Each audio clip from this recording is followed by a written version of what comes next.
right. Well, hello. Happy Friday or happy Friday if you celebrate. I'm Monica Watrous, Managing Editor of Food Business News and Food Entrepreneur, and I am here with Amrit Richmond, the founder of Indie CPG, and also just a woman who wears a lot of hats, which she'll tell you about. This is Well Fed by Food Entrepreneur. It's the first of uh, the beginning of hopefully a lot of LinkedIn Live streams where we provide easy to digest discussions and insights on brands to watch and trends we're seeing in the industry. And so today I think we're going to talk a little bit about some of the trends that we expect to see in the year ahead, but also since Amrit went to Winter Fancy Food and I was unable to go this year, hoping to get a little bit of recap on your observations and insights. But first, can you share a little bit more about who you are and what you do? Sure. I've been studying CPG like a sport since 2017, but as a consumer for over 20 years. I've been a lifelong vegetarian and always curious what's new and next at the grocery store. But in 2017, I saw this inflection point with lots of big acquisitions and newer products on the shelf that I could tell were being made by people my age versus big corporations. So I started to research it further, and ever since then have been very fascinated by the space and also build a lot of community between food, beverage, and wellness brands, the types of brands that are in my client presentations. I do what I can to connect them to each other and resources. And my favorite part about the ecosystem at large is that everybody kind of has that attitude. We all want to see each other win. Even competitors want to help each other. So I'm just super happy to be in the industry, but also be chatting with you today because you're one of my favorite people too. Thanks, Daniel. Yeah, that was really sweet. Hey, Daniel, front page retail, check it out. So why don't we start with maybe can we start with like a little bit of a recap of 2022 and what were some of the overarching trends that you expect to continue into the new year? Sure. So I've been following a trend closely the last few years that I feel like blew up last year called functional nostalgia, where we see a lot of nostalgia products and we see a lot of functional products, but if there's an overlap of both, I feel like they're the ones that push through to the mainstream. Something like Super Coffee or Magic Spoon, it does have a purpose in your day. In those cases, the benefit is protein or energy. But I'm seeing it in cookie dough. I'm seeing it in even just pure candy that has caffeine in it. And it's a really interesting value proposition to the consumer that I think gets them excited about it because it reminds me of something that they had as a kid. But that benefit is going to push them to feel comfortable about the premium price. So nostalgic and premium, I think is going to have a challenge this year. But if it can increase their protein intake, help them get through the day, help them sleep at night or wake up in the morning, and also have fun packaging and birthday cake flavors, I think there's still a big place for those types of brands this year. Cool. Any other trends that you're excited about? Other trends. Also, I know you and I talked about co-brands and collaborations. That's like something I think you and I both. Yeah. I think that collaborations are getting more sophisticated and it's going beyond flavors or just sharing each other's audiences now. I mentioned on another podcast, I really liked this olive oil cake that the Caker and Graza did last year. It was very unexpected, and I think there's a lot of overlap in their audiences. One is baking and one is cooking, but the way that they launched it was really smart with interactive cooking videos and whatnot. Related to partnerships, I'm very fascinated by what I call edible merch, where a lot of musicians are getting into CPG and they're either starting their own brands, like Katy Perry has a non-alcoholic line, a beverage line, but also T-Pain partnered with Spicewalla a couple months ago. And it's a fun way to engage their fans that isn't a T-shirt or a CD. It's something that they can do at home, and it also shows off the personality of the musician. And sometimes those are partnerships. Sometimes they're pure brands that the talent manager for the musician runs for them. But but all in all, I think it's a cool trend to watch, and also an alternative revenue stream for the musicians. Sure. Yeah. I was thinking about the Jonas Brothers popcorn Yes. as an example. And I know that they work with a firm that does, is it Naked Market? They do like a bunch of different brands. I think they've got a Chrissy Teigen brand as well. Um, yeah. And then Snoop Dogg getting involved with Sumo Snacks, which just seems like a slam dunk of a Yes. partnership. A He also cannabis infused snack with the godfather of weed. He also has a wine brand and a cereal and pancake and That's maple right. Yeah. syrup brand. He has a lot of CPG endeavors. It's really interesting to me to see. I mean, just overall, the topic of like celebrity and the role in consumer packaged goods, and how we've seen an evolution of not only just musicians or entertainment icons founding companies or endorsing them or investing in them, but then also this idea too that now it's going the other way, where there are packaged goods founders who are kind of becoming celebrities in their own right, like the Midday Squares team, for Yeah. example. I don't know. What do you have any thoughts on that trend? I think that there's a lot that both the music industry and the food and beverage world can learn from each other. What's brilliant about Midday Squares is that they have true fans. People feel invested in the brand because they've been following the story along, and they're transparent with their followers online like a musician would, almost like here's me writing music in the studio, but here's how we put together our latest cookie dough flavor, and giving people sneak peeks, and um, that kind of connection with your customer is what it takes to become a household name, just like these musicians have done. And on the other side of it, if you go out and partner with one of these celebrities, you're getting access to their marketing team, but also their own marketing genius, because they know what it's like to constantly be putting out new music or new products to keep people engaged and kind of grow up with your audience, which is important for these brands to do if they want to be in business past 5 or 6 years. Yeah, definitely. That's an interesting thought. And yeah, I mean, I'm certainly seeing a lot more emerging brands that are really demonstrating this radical transparency of like how the sausage is made with their fans, and not holding back on some of the downsides of being an entrepreneur and operating a food business. Yes. When we think historically about transparency in food and beverage, it was, here's a film of my farm and you can trust where my chocolate's made. And now this is what it's really like to build a brand. It's a very different tone, but I think it equally keeps people interested in the brand and makes them feel good about the purchase because they can see that there's a human behind it. Yeah, absolutely. We got Caitlin from Pulp Pantry in the house, by the way. Hi, Caitlin. So let's see. Are there any other trends that stand out to you, or anything that you kind of see on the horizon for the year ahead that maybe is a carryover from 2022, or just something that's just kind of emerging now? Yeah, as we go into what everyone says is a continued recession, we need to be mindful of people's grocery budgets. So if you have a premium product, making sure that people understand how to use it, that ideally it's multi-purpose, and that people can use it more than one point in the day, or it's a flavor or type of product that the whole family can enjoy. Otherwise, I think it's going to be hard to stay on the shelf this year if people don't feel enamored by your premium product. Like if they can live without it, I think it's going to be a challenge. At the same time, people still are looking for delight. So it could be through vegan ice cream or a candy bar that's just slightly healthier. Those all don't have benefits necessarily besides making you heavy, unless it's a protein ice cream.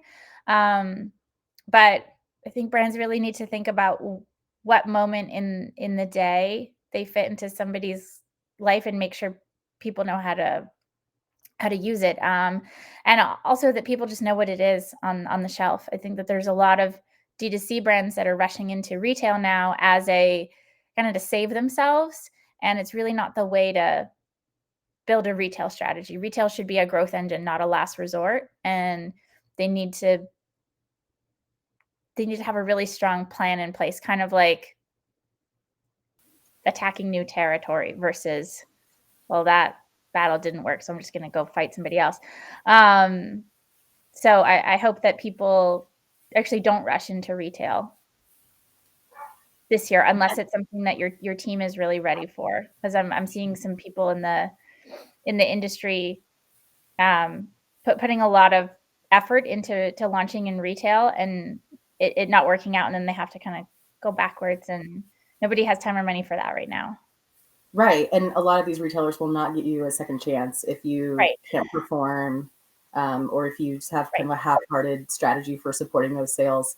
What are your thoughts on like some of these alternative retail channels that have been cropping up lately that I see a lot of emerging brands sort of maybe using as a bridge to traditional retail, like Urban Outfitters, for example, and some of the Yeah. clothing and apparel stores, or like airplanes and like biohacking labs and places like those where you wouldn't expect to find like a grab and go food or beverage item, but lo and behold, that's becoming quite a venue for a lot of brands to sort of emerge in retail. What are your thoughts on those? Yes, I think that those limbo retailers are a great step in between D2C and a big brick and mortar chain. I think I was on 10 flights in the last 6 weeks, to lots of airports and train stations too. And I was delighted to see a lot of our friends or peers in the industry in the airports. There were chips and snack bars and even drinks that I recognized in the airport from indie brands. And if you can catch somebody on their trip and you helped them feel rested after an overnight flight, let's say, they're going to remember that experience and kind of feel bonded to your brand, different than if you're just one of 5 beverages they're adding to their cart at Whole Foods that they just want to try for fun.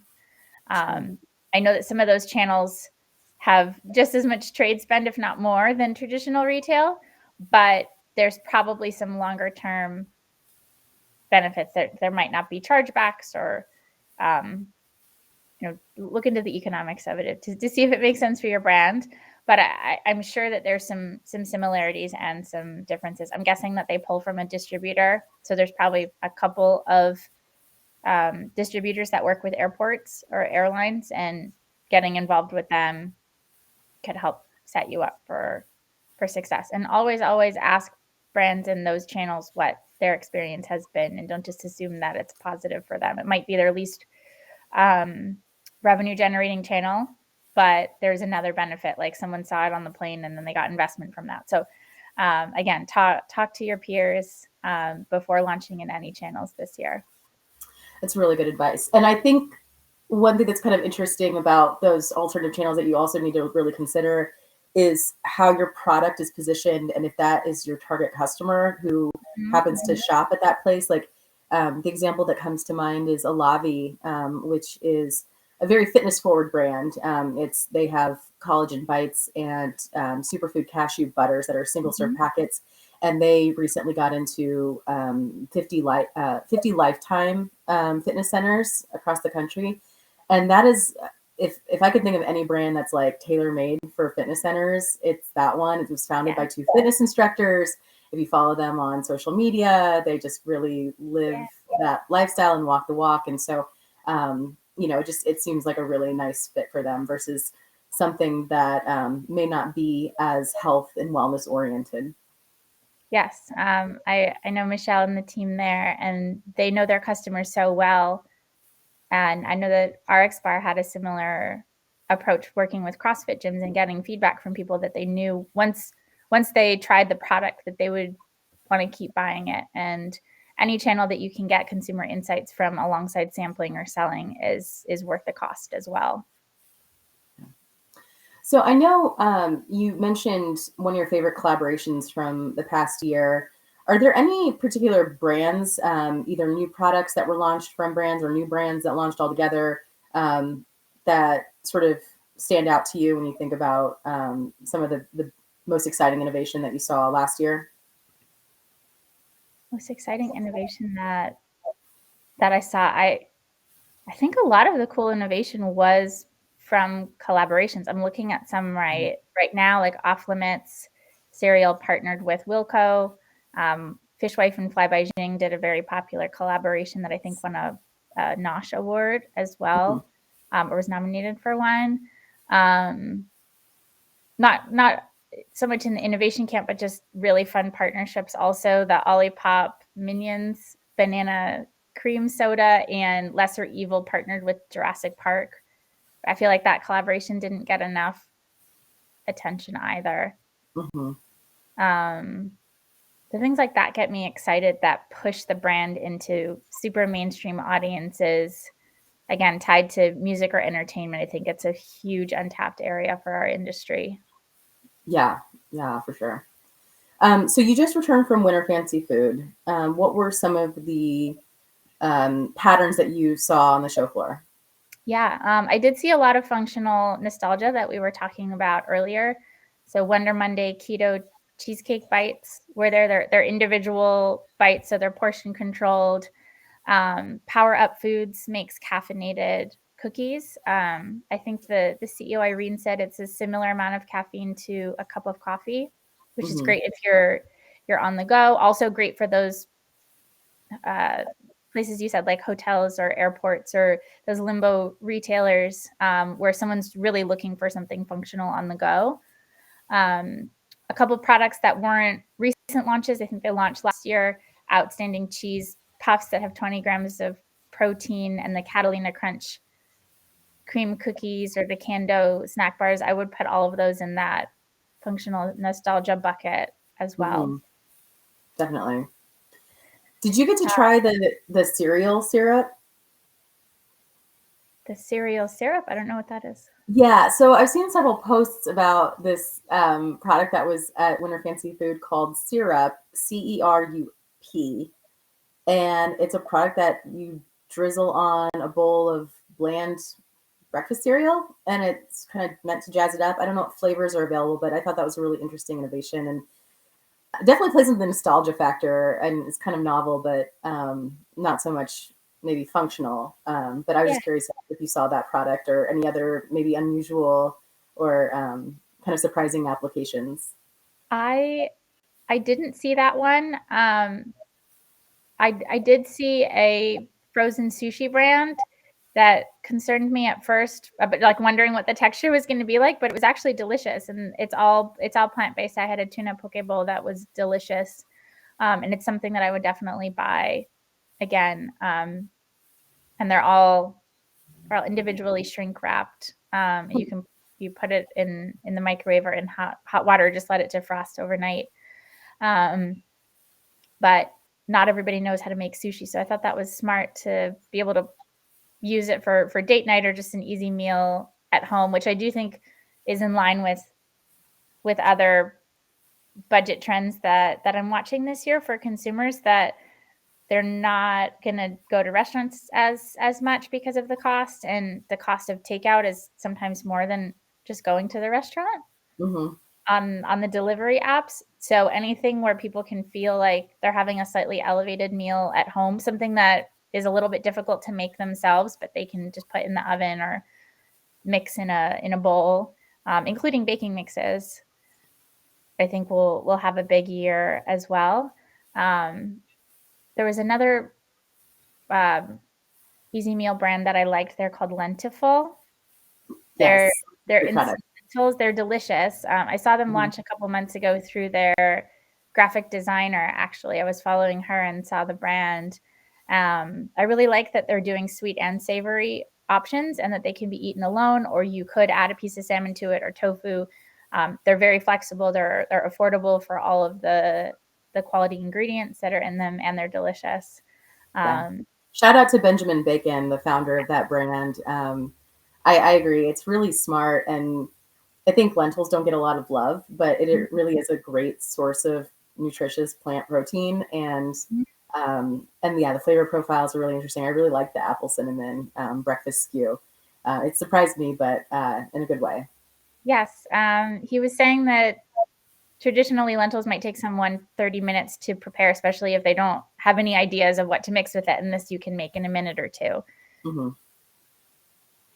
Well, it seems like between that, the frozen sushi, and some of the other things that you were kind of talking about, there's also this sort of pattern or theme with, to your point about budgets, elevated convenience. Whether it's like a meal starter or a kit or some kind of base to make a restaurant quality dish, that you can sort of trust is going to be good, even if you don't have the best cooking skills, but also a lot cheaper than going to a restaurant or ordering takeout.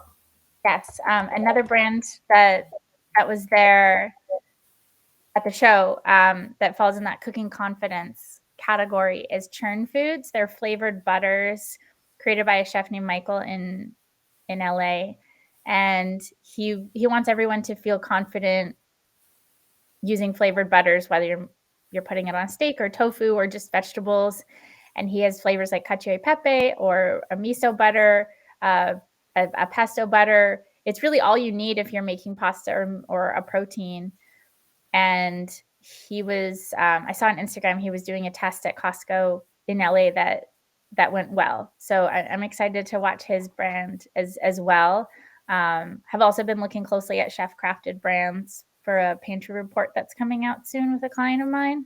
Mm-hmm. And there are lots of history in that space. Like Chef Boyardee was actually an Italian restaurant, and he was getting so many requests to take his pasta and sauce home that he canned it, and ultimately sold the brand. But also Wolfgang Puck has had several packaged goods products. And more recently, last year, we saw Ruby Rosa, a restaurant, Italian restaurant, launch olive oil and tomato sauce, and lots of other examples of that. I think Carbone was one that sprung up during the pandemic as well. I think that there's so many benefits to a chef launching their own brand, but most importantly, there's trust baked in to it.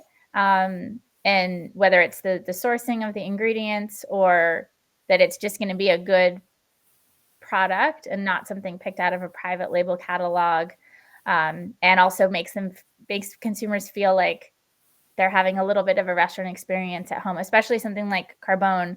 Their restaurant's very difficult to get a reservation at, but right. You can buy a $8 or $10 jar of tomato sauce and have a date night at home. Yeah. I also, one of the examples that comes to mind kind of along those lines is Haven's Kitchen. And, the founder, Allison Kane, started it as a cooking school. And the recipes, they were the most popular recipes that are now available as a chilled sort of pouch of sauce, multi-use pouch. And so, that was kind of a pivot from the food service side to grocery, and I think that business is doing really well. The products are excellent. Yes, they are. I'm good friends with their team and always in awe of the content that they're able to produce, not just about their recipes, but they have a vast library on YouTube that just has cooking tips, how to use certain knives or how to crush garlic. And you'd be surprised that some people have no idea what they're doing in the kitchen, and it's holding them back from buying these products. Yeah, for sure. Anything else that stands out to you that you saw at the show or tried that is worth discussing? Yeah, I finally tried Chili Chews. Okay, yeah, that's like a spicy candy. Yes, which I loved sour and spicy candy as a kid, so that one is super nostalgic for me. Tried Chili Chews. Dream Pops had their candy bites there as well that launched last year. A big fan of that team too. Julie's had their Juliet's candies that kind of remind me of a Milk Dud. Those all launched last year or the year before, but again, I think it's still an accomplishment that these brands are continuing to show up and let retailers know that their products are available. I don't think the story stops when you get to a trade show. I think it takes a lot of courage to put out new products or put yourself out there. So anytime I see a friend or a cool product, I'm just happy to support them. For beverages, I really like the tea drops. They have these new milk lattes that I think they partnered with Copper Cow Coffee on. So tea drops is a instant tea brand that without a tea bag, just has the the tea and the sugar in it. You drop it in hot water, but now they have latte kits with condensed milk in them.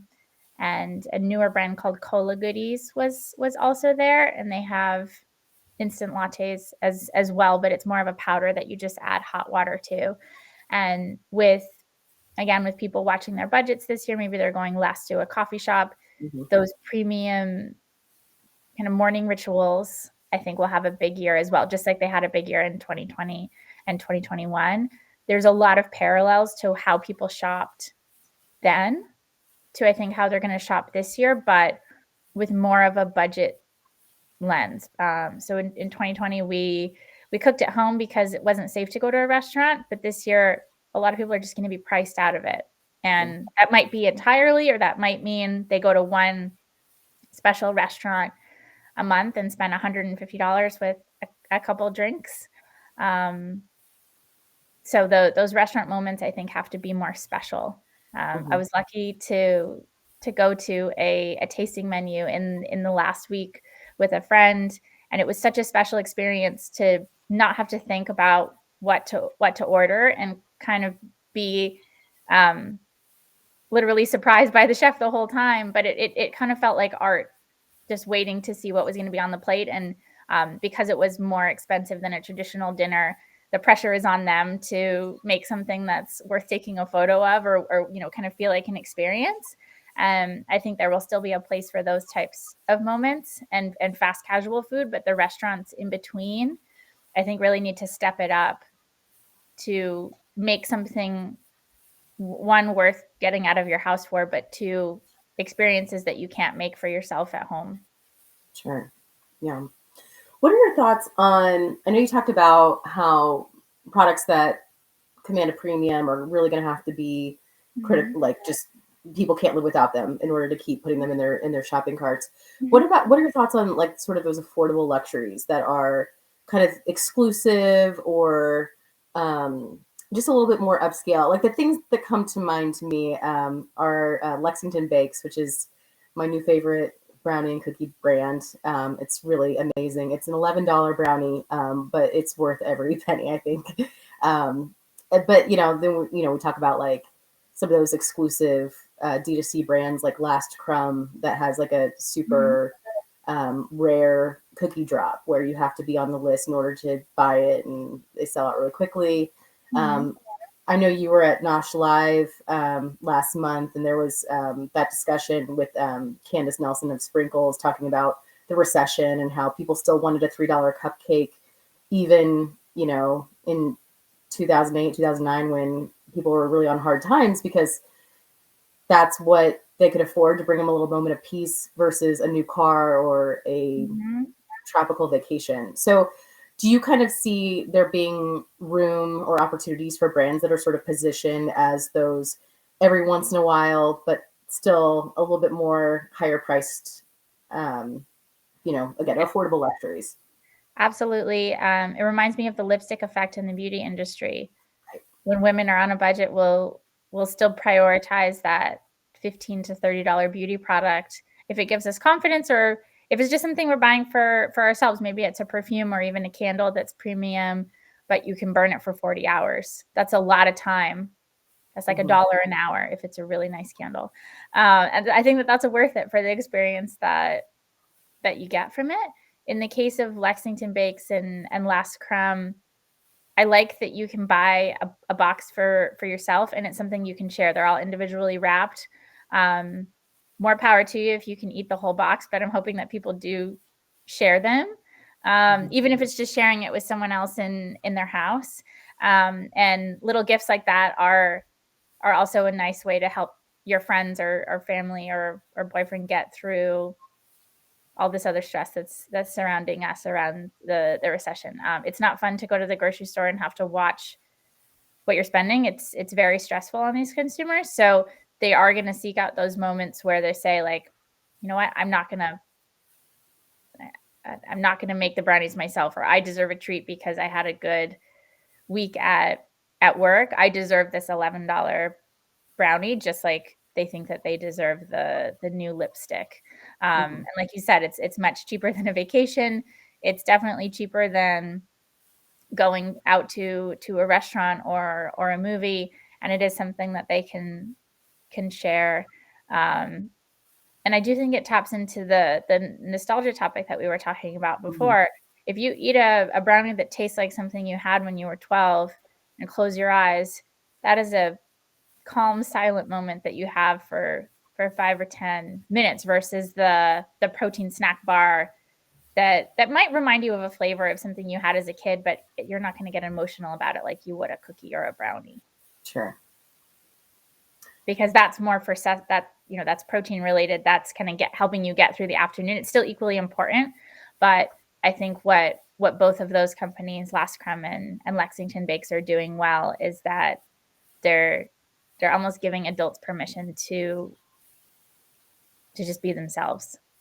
Yeah, it's an escape, and it certainly seems like it's also very giftable, both of those brands, and a lot of products that are kind of positioned in that way.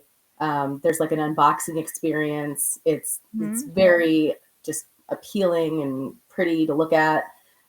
So it'll be interesting to see, if we see more brands positioned in that way popping up. Yes. What's a food trend that you're watching going into this year? So it's kind of similar to, you were talking about nostalgic functional, and the way that I kind of viewed it was through the lens of nostalgia, like the new nostalgia, and just really sort of this idea of reinventing some of these grocery store staples or brands that have been around for a while, or mainstream brands or brands that are owned by large conglomerates. Some reinterpretations of those types of products. So the ones that come to mind immediately, I'm a big fan of Chubby Snacks. Yes, I do. That, very clearly taking on the Uncrustable, Smucker brand that's, I think they did over a 500 million in sales last year. So Chubby Snacks' point of differentiation is that there's more protein, less sugar, cleaner ingredients. It can be sold in, like a Whole Foods. It doesn't have any of those no ingredients that natural retailers are banning from their store shelves. Another one that I really like is Olira. They are basically taking on the Mondelez Belvita breakfast biscuit, but with ancient grains, and I think all the SKUs are plant-based. I'm actually not sure if their sandwich cookies are plant-based or not, but so products that are pretty directly going after sort of those nostalgic staples, and then you mentioned like some of the cereals, the ready-to-eat cereals that are like grain-free and high protein, or maybe with like chickpeas, Three Wishes, and Off Limits, which is not made with chickpeas, but is also kind of positioned as a modernized twist on nostalgia. I think that's kind of a category or like a product development trend that I'm excited about, and I think is really interesting to watch. We talked about like the collaborations. That's always something that I'm, like really fascinated by, not only because of the possibilities that it opens for product development, but also just the opportunities of like seeing a brand on a different shelf in the store, like taking a frozen brand out of the freezer and putting that brand equity in a different category. And just the way, like what that can do for the two businesses that are collaborating. Yes, I think it's much less risky to collaborate with a brand in a different aisle than it is to enter an aisle that you know nothing about. Right. Platform into it immediately.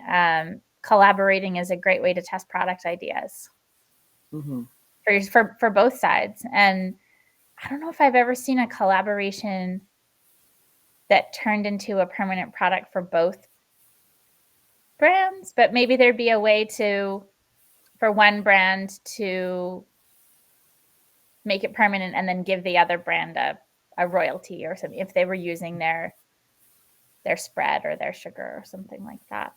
The one that I keep holding out hope for that I would really love to see as a permanent product is Quinn Snacks times TBH hazelnut cocoa spread. That would be like a dream. And then another trend that we haven't talked about yet, but I just saw everywhere at Expo East, and I know that it was pretty well represented at Winter Fancy Food, is the non-alcoholic beverage trend. And just this, like all of these really sophisticated, complex spirits and de-alcoholized wines and things that are bottled in these really fancy packaging, and like just really almost elegant experiences that just don't happen to have any alcohol, and in some cases have adaptogens and botanicals and herbs that are meant to support relaxation or other functional benefits. Mm-hmm. I've been looking at the space closely as well, and when I was in Las Vegas for the fancy food show, but also a couple places in Europe like London and Amsterdam recently, it was great to see dedicated non-alcoholic drinks, like a dedicated space for them on menus. And I felt like at first restaurants were just pouring something from a can or the straight spirit, but they're getting a lot more sophisticated now, partially so that they can charge $14 to $20 a glass, but they're trying to make it as exciting, if not more exciting, to flavor wise as an alcoholic beverage. And the more those are on the menus, I think that movement can push through, because not everybody's looking for that at the grocery store. And the early entrants to the market were more sugar based and less botanical based. I saw Three Spirit again at the show, and I really like their products. I love Parch as well for how kind of spicy and herbaceous they are. So optimistic about that space as well. I think it needs some strategic PR to let people know that one, how great these new entrants are, um, but also education for just how to use the product. So similar to some of those pantry staples we were talking about, I think the non-alcoholic space has to over-index on showing people all the different ways to use the product, because they are premium priced too. Some of them cost more than alcohol per ounce. But there are other benefits to them. So certain herbs in them, they might help with digestion, kind of like an Italian after dinner drink. Some of them have a little bit of a buzz in them, caffeine wise. So it depends what you're looking for.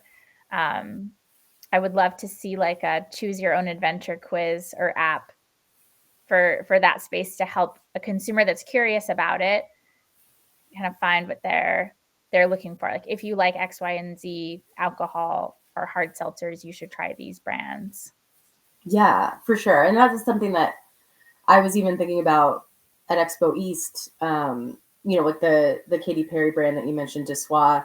Yeah. I believe that each of those has a different combination or blend of adaptogens that sort of cater to different drinking occasions. So like maybe like one to unwind that's similar to a cab, but then like one that's more just kind of energizing. And so yeah, I think to your point, that's really like just learning what the occasion is. It's not just having something to drink at a party when all of your friends are drinking alcohol, but like how to Right. incorporate it into more moments of your day, and really maybe kind of remove that stigma of drinking something that kind of tastes like alcohol, but yeah, finding a way to sort of make it just more of an elevated moment in your everyday lifestyle. Yeah.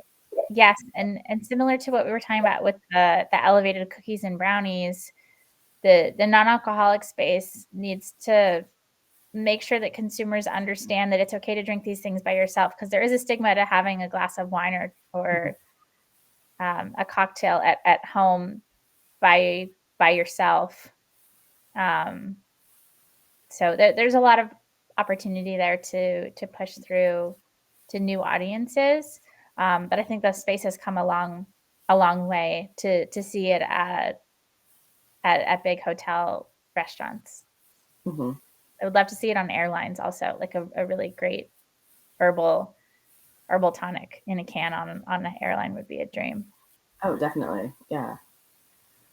Um, well, is there anything else that? Do we have any questions from the? Oh, yeah. I don't know if. Well, I'll ask you a question. If Sure. anybody else wants to, like, ask questions, submit them in the chat, and we'll see if we can answer them. But I'm curious. I mean, you talked a little bit about retail strategy and go to market strategy for the year ahead, with brands being a little bit more cash challenged, and more strategic and prudent about growth in the coming year.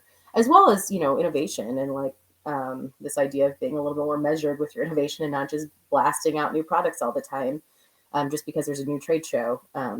So, do you have any other advice for entrepreneurs in food and beverage that, like, just I guess weathering the financial climate and knowing that like it's kind of hard to get investment right now. It's so what are some survival tactics that you can think of that you would share? Survival tactics. This is going to be quick, but we can always follow up about it. On the retail side, I would say go deeper with the retailers that you already have. If you already have one national account, try to get more facings in it, or talk to your buyers there about some product ideas that you have and de-risk it by either getting a soft commitment or a hard commitment from them that they'd like to have the exclusive of this new product, versus launching a product blindly, not knowing where you're going to sell it beyond your website. If you're having trouble raising capital right now, you could consider a credit line, or you could consider waiting. Hmm. Honestly, like think hard about why you're raising money, and if it's to open up new accounts that you don't have a distributor for yet, or if you feel like you're getting ahead of yourself with the raise, maybe it isn't the right time. At the same time, investors aren't the most important critic in the industry, but if you're consistently hearing that your product is too early to raise capital for, then maybe that's something to listen to. But it could also be that you're pitching the wrong investors. So check out a website called FABID, the Food and Beverage Investor Directory, that my friend Ryan spent so many hours putting together. So you can find investors that are strategically aligned with not just your grocery aisle, but that are really going to understand what your business is all about, to reduce the amount of no's that you're getting. And then if you do get a no, you're getting feedback from somebody that hopefully understands your product. There are a lot of CPG investors out there. There's probably thousands of them. But the list of people that you're really going to vibe with is probably 30 to 100 investors that would understand your vision. And then if you can get to 5 or 10 that you vibe with, you're lucky. But it's going to take either a lot of research or a lot of meetings being told no to get to that dream cap table. And I think it's better on the ego if you spend that time researching versus just pitching blindly and getting told no. Sure. What are your thoughts on equity crowdfunding? I've seen a bunch of brands go that route in the last year. Yeah, I'm actually very optimistic about it. I would have loved to see more of it last year. Mm-hmm. If anybody's curious about it, they can reach out to me. I know some brands that have had success there. Similarly to going out and launching in new retailers, you really need a plan in place. It isn't something that you can set up tomorrow. The most successful campaigns are from brands that have an audience or an email list around them. So we just saw TBH had a fantastic campaign. I supported it personally as a friend of the brand. And it's because it's a fantastic product, but also because the founder, Noah, has a very active audience around him. He's not a musician, he's an actor, but I think there's a lot of similarities to how actors and musicians can kind of build these fan bases. And you mentioned midday squares earlier. Look at what those brands or celebrities are doing to keep people engaged in their brand. How are they collecting email addresses? How are they engaging their fans in new flavors or new song titles, or where should I take my tour next? Things like that. If you don't have even a newsletter set up yet with a couple thousand people, I don't think you're going to have a successful campaign. I'm just being honest. Like you really need an army around you to activate. Maybe you're a mentor in the ecosystem. Maybe it's your college sorority mailing list. Honestly, like any kind of list of people that want to see you succeed, you need to activate. And if that's a plan that you want to set in place this year, let's say you want to launch a campaign in the summer, start getting involved in other CPG communities, or just groups of people that, again, would want to support you. So if you have an upcycled element or strong sustainability element, joining industry groups around that, hopefully you're already in those. But if not, start building that list of people that you can email when the campaign is live. And also start supporting other people's campaigns. It's kind of like Kickstarter. You shouldn't launch a campaign if you've never supported someone else's. I feel like it's an unwritten rule. So karma is really strong in our industry. If you put literally, if you put good vibes into this industry, people will support you too, but it has to be authentic. So start supporting people now if you have a big ask coming up where you want them to invest $50 to $500 in your brand. Yeah, TBH is kind of the quintessential example because of Noah Schnapp's following and the idea of just, how empowered these fans feel to own a piece of the business. It's such an interesting strategy from that aspect. But yeah, it makes sense that if you don't have that in place, that community, it would be really hard to get that support. Yes, and also Elena, who runs the brand on the ops side, has been such a big supporter in the industry as well, and we were all excited to participate because of that. Yeah, she's wonderful. So as far as other things that we talk about, like kind of curb your innovation or don't feel like you have to constantly be coming out with new SKUs. What are your thoughts on just like LTOs and like just kind of keeping it light and getting staying on top of mind for people, but not investing a ton in like a core product? Yeah, I think for some brands, if you've never done it before, it could be a distraction this year. And similar to having a mailing list before you go out and do an equity crowdfunding campaign, I think you really need to know that this thing could sell out, whether it's 1,000 units or 10,000 units. Partnering with another brand gives you access to somebody else's audience. But I would hate to see a brand invest time and money into an LTO that they can't sell. So what you think is cool, excuse me, what you think is cool and what your customers think was cool is hopefully the same thing. So my advice would be to do a little bit of research, maybe talk to some of your existing customers or just listen to other brands, see what other people have done. Maybe there's something you can learn from the format that they did their LTO with.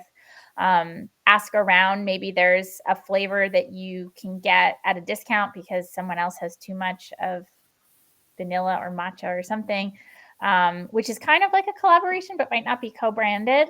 Talk to your suppliers, see if they have extra of something that they're trying to get rid of. That's perfectly safe to eat, but there's, it's gonna go to a landfill if you don't turn it into an LTO. So you're saving the planet through this collaboration.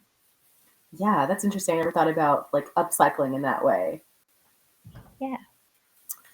So how can people benefit from your immense knowledge? How can they find you and follow you and receive your newsletter and all your reports?